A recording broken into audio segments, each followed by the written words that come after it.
les gens, coucou la famille, j'espère que vous allez bien. De nos côtés aussi, nous allons bien par la grâce de Dieu. Voilà, Léo Nambo Ambiso Awa, élection. Batu ba oke ko voter lelo. Bandeko. Na bana ngate. Na poussa. Na bana ngate bandeko. Na ke ko tchaba commentaire. Na parti politique moko boye. Oh nga na lingi quoi parce que c'est opinion nga. Ngai muto nga na sepeli na voter okoko obligé nga tenga na voter oyo lingi non mtaza na muto ya lingi nga ke na ko soutenir muta parti na ngai bamboko aba l'étranger oyo bande ko nzambe ka mutabate la biso wallahi modeli ba finginga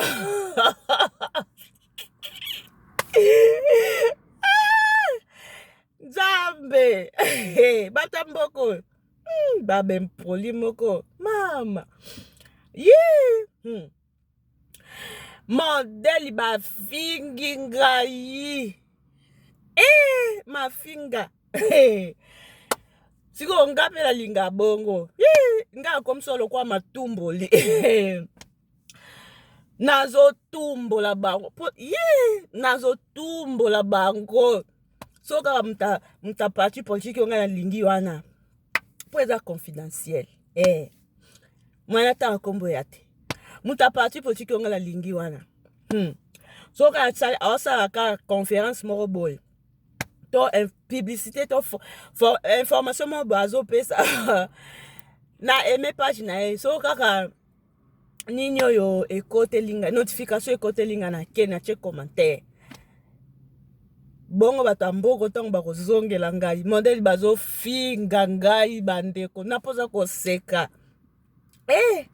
non en tout cas bandeko na ngai sikoyo nao comprendre bango te je ne comprends pas mususu na tuni ngabi mais moi je vous comprends pas c'est mon opinion c'est mon choix pourquoi ça vous fait du mal bino peza choix na bino boponi ngambo mususu nga peza choix na nga je ne peux pas faire bino bolingi nga pe na salango non soki mbongo na banki soki nini yoko linga bazwa mbongo na ya banki babanda kosalela ngo enini nga binge talinga musabi kende kasi ko voter tokotala 10 ans après ma chérie ata to ana mboka na bino source bébé yoko galere na yo po mbongo na banki bakangi po soki économie soki eza na baisse soki déséquilibre ma chérie ata na koma ya bino tout bokomra nationalité kingandi d'origine kingandi voilà naza ya bino mais à moitié naza ya mobimba te ekanangi bozwa elo na bino oberkai source économie bousculée économie basculée nge etali ngani essentiel chez nous dans mes origines j'ai ce que j'ai ekanangi awa kasi na futi avion kasi non la libanda te bébé mafingo nga yazozwa bamunoko bato pardon nazo déranger siko bamona ka un noir moko boye na makambo na biso yoko mosusu abi na ngai faut rentrer chez vous là-bas en Afrique bamunoko bato mosusu amani nga commentaire abi faut rentrer chez vous là-bas en Afrique nga pe nazongise nga abi toi aussi faut rentrer en Asie va me voter là-bas tozo swa nga pe petete sia nanino nga pe petete ngai pe petete nazo tika no salango na nko te batamboko bana ba raciste moko nga pe petete nga pe petete bandeko tozo swana na ti na koki mafinga te na koteli mukolo page na koki mafinga te na koteli mukolo parti politique na privé na mais comment comme moi je comprends pas là, je comprends rien là. Moi je vous soutiens, mais pourquoi on m'insulte là dans votre page? Mais pourquoi? Qu'est-ce que moi j'ai fait là? C'est mon opinion, c'est mon choix, mais pourquoi on m'insulte na koteli na singa? Moi aussi, j'ai la tête qui tourne autour du soleil. La manière qu'on m'incite là, je ne suis pas facile à gober. Le bas na bino. So la moni ba finga ina momo be po bango ba na ba mona bango. Ba tu ba lité ba longola français ya France. Ba zo lité ba longola ngo. Ba na ko la français na bango. Bongo français na bango eza na ba momoko so ba mami ki yango. Oyebi mutuna makolote. Eli koloba nini soki bafingi ngai na mo ya français mo be na yebi elite so eli koloba nini bandeko leta na kota na google na luka signification ngapi na mami ki bona lingala na fingi bona lingala Seigneur modèle otumba batamboko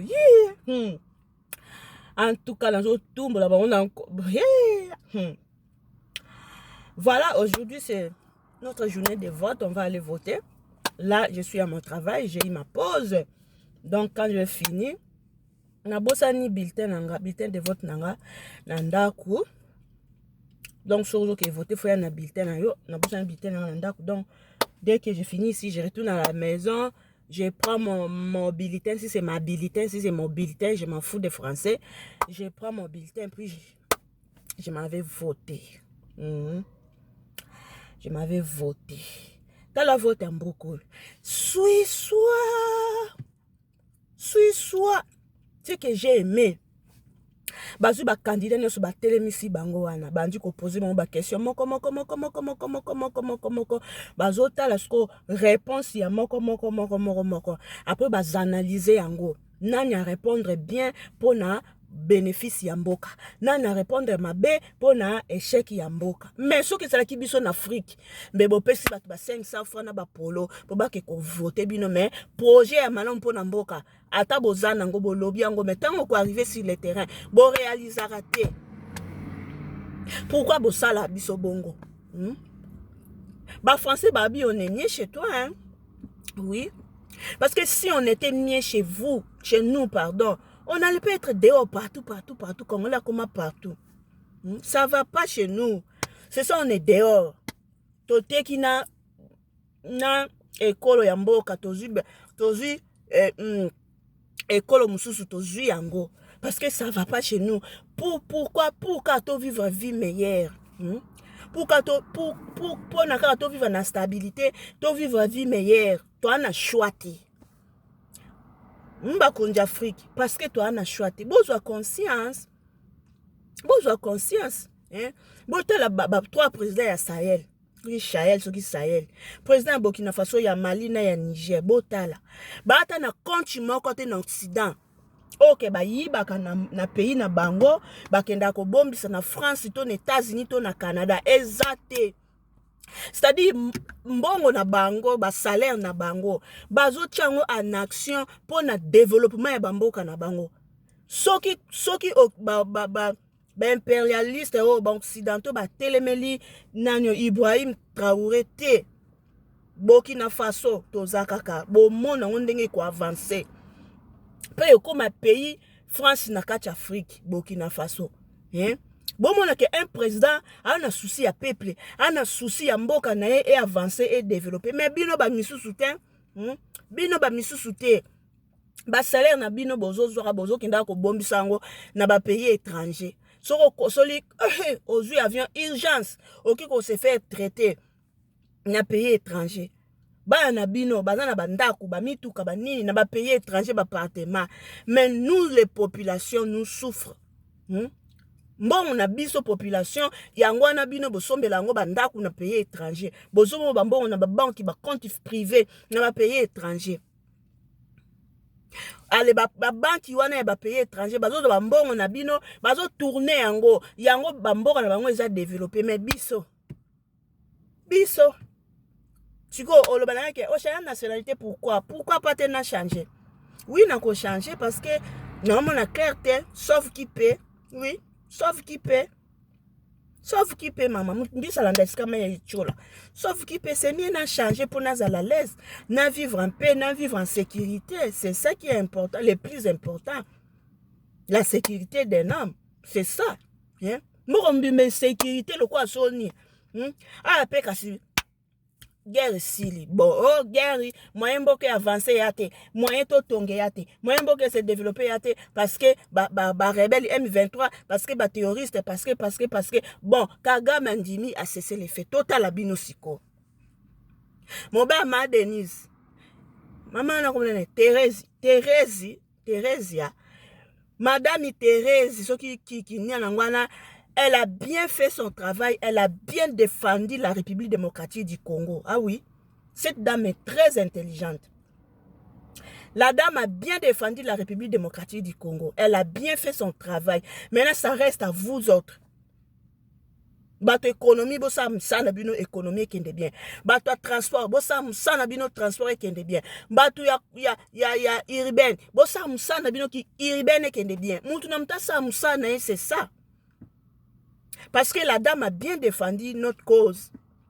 Du côté guerre, oh, Rwanda a soutenu le M23. Rwanda, on a mis clause sur ça. Maintenant, voyons voir votre travail maintenant. Qu'est-ce que vous allez nous apporter, nous, la population, pour inciter, biswa misusu oyo, nake na Congo. Te natangi. Natangi nanga maram nanga ya science ya infirmieri awa natangi nake postuler na mboka nanga na Congo na travailler pour na sunga population nanga. On va voir. Parce qu'on en est marre. Besoin na conscience te bino so ba chebno ka na pouvoir bokoma welela ba intérêt na bino ba poche na bino ba famille na bino mabumu na bino bota baninga.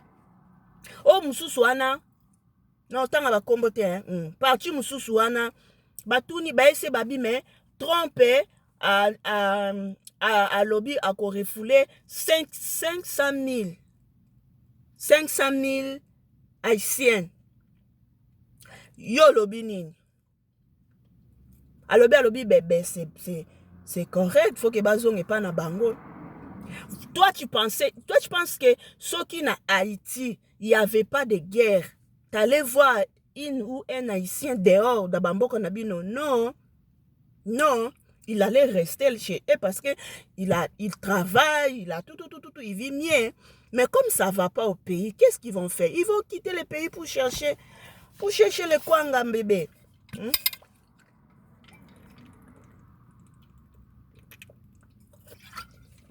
Pour chercher les kwanga. Et les Thompson, les pains pour les enfants. Qu'est-ce qu'ils vont faire? Ils vont quitter les pays. C'est de ça qu'il s'agit. Nos présidents africains, prenons conscience. Bon, soit conscience. Et qu'on soit la population nabino. Parce que biso ne bato vote à bino. Oh, on a msusu wana azo teleme la ba migrant. Dans ba côté ri. Que ba migrant bazo travailler. Ba migrant bazo souma bandaku. Ba migrant bazo tamana mituka cher. Ba migrant bazo vanda bien. Mais bango mo ba kolombo koyo. Ba komba mandia. Ba itinérance. Ba kolombo ko ba komba itinérance. Mais ba migrant, ben oui, nous on travaille, bébé. Nous on travaille. Imaginez-vous na katapo, na lamka 5, soka réveil à 5 heures et sonné, na telemi na mbetu, na prier, na bimi na salon, na bandi ko sala ba boîte à linge ya bana yangai papa na 6 na bongisi, na ke na sokoli na brosser 6 heures juste na lamusi bana, na bongisi bana balati, au plus tard 6h45 photo longwa de na ndako. Na ke na tiki bango na école, nga na ye boulot nanga. On travaille. Ben oui. C'est normal. C'est normal. Tous à la. Batbaso bandaku. Batbato malimi tout ka cher. Batbaz à la bien parce qu'on travaille, mais vous voulez pas travailler. Vous voulez pas travailler. Au cause au mona. Ba on ba sandeni. À cause à la juma job mobo ya salika 3 mois à lembi à côté na chômage. À salika 6 mois à lembi à côté na chômage. Mais biso bongote. Biso to nous les Africains, on aime le travail. Il suffit qu'à Nazanambo Ramoko nous les alliés. C'est fini. C'est fini. Nous on aime le travail, mais vous non. Vous voulez seulement bape sarabino, siko. Bon, pesa pe malamu te. En tout cas, présent na biso ya Afrique vraiment boza conscience et ça la biso ka bien et ça la biso vraiment bien. Voilà, le journée de soit vote en Canada, donc lorsque j'ai fini mon travail, je vais aller voter. Je vais aller voter et puis le soir on va publier les résultats. Je prie Dieu que le parti que je vais voter est joie. Voilà, et ça la bien. Na tiki bino superviseur nangaye. Tout à la prochaine. Lobby, ceux qui va publier les résultats, lobby na oya ko Sabino n'a gagné, n'a remplacé Trudeau. Je viendrai vous informer qui a remplacé Trudeau, ok? Voilà.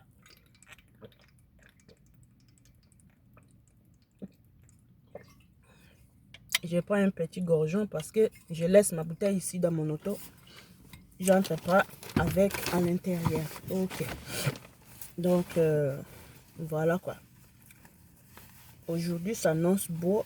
On a un tricot, on a mis liquette, ok, mali les appenzate bon. Donc c'est ça, on se revoit à la prochaine, portez-vous bien, que Dieu vous bénisse, bisous, bye.